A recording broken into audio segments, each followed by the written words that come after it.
আমাকে মারবেন না ইনশাআল্লাহ।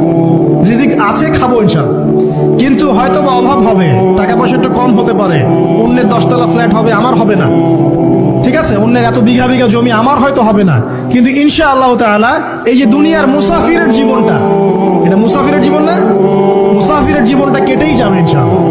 কাটবে না? যে কোনো ভাবে হোক কেটে তো যাবেই ইনশাআল্লাহ। এই যে পরকালের জীবনটা একটা চেতনার শক্তি, জানেন, দুনিয়াতে যত বাধা বিপত্তি আসুক, গাল মন্দ খান, গিবত তহমত খান, কষ্ট হোক, নির্যাতন হোক, একটা বিষয় মনের মধ্যে শান্তি দেয়। কি শান্তি? যে এই দুনিয়ার জীবনটা তো আর চিরস্থায়ী নয়, এটা তো আর সারা জীবন থাকবে না।